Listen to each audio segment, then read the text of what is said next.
Karen busted my dad's truck window with a brick, got 5 months jail and civil restitution. What makes someone snap so hard they'd hurl a brick through a stranger's truck window? It was a humid July evening in our quiet suburban neighborhood, the kind where cicadas hum and kids' laughter echoes from backyards. My dad, Tom, had just pulled his old Ford pickup into our driveway, its faded blue paint glinting under the streetlights. That truck was his pride, his workhorse, carrying tools for his carpentry business and memories of fishing trips with me and my brother, Ethan. At 16, I was still learning the weight of things: love, loss, and the chaos one person's rage can unleash. I was sprawled on the couch, scrolling through my phone, when the crash shattered the evening. It was a sound like the world breaking, glass exploding, metal groaning.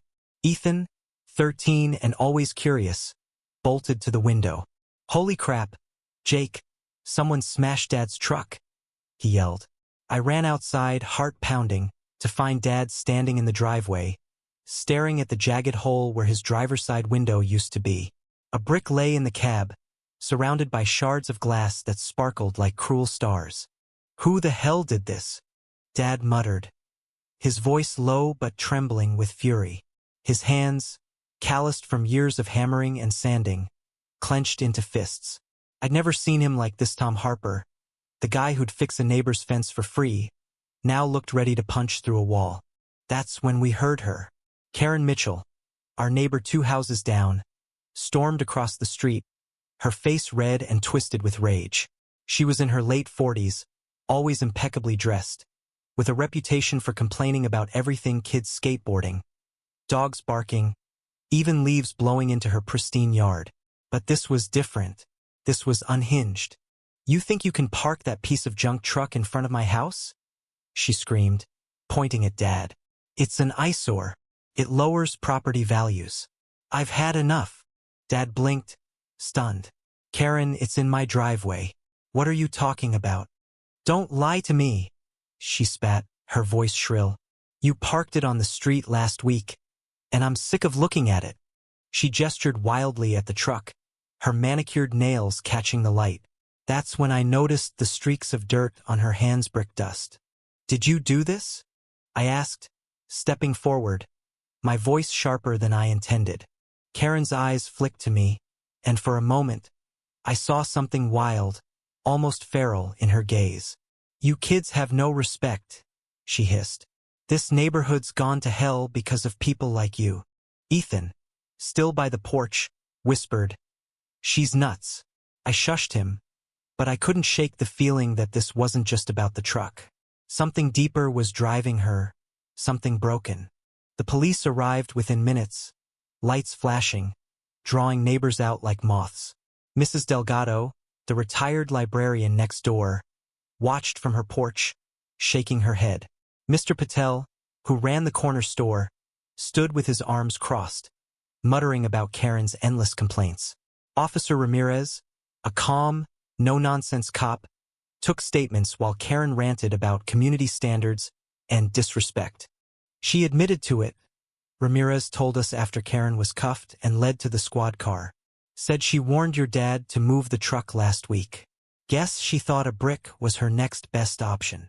Dad ran a hand through his graying hair, exhaling shakily. Why didn't she just talk to me?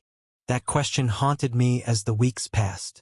Karen was charged with vandalism and destruction of property. The court case was quick. Her lawyer argued stress, a bad divorce, a neighborhood she felt was slipping away. But the judge wasn't buying it.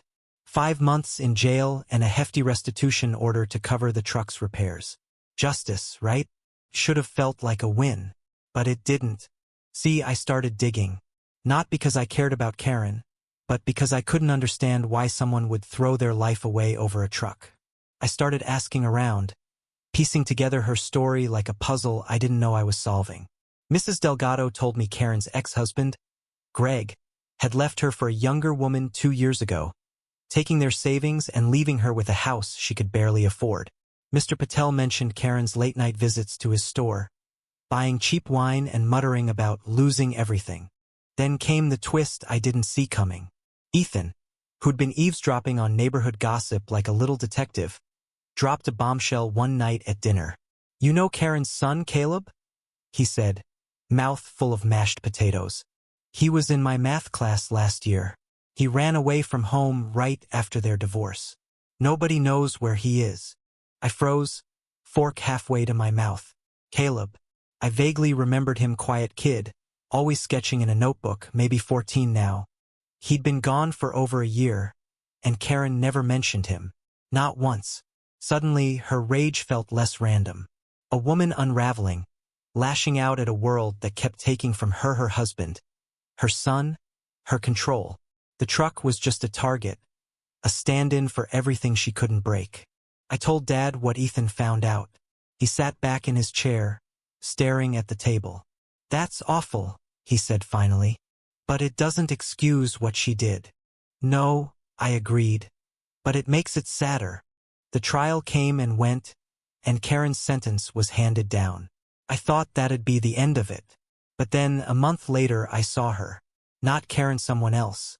I was biking past the community center when I spotted a kid sitting on a bench, sketching in a tattered notebook.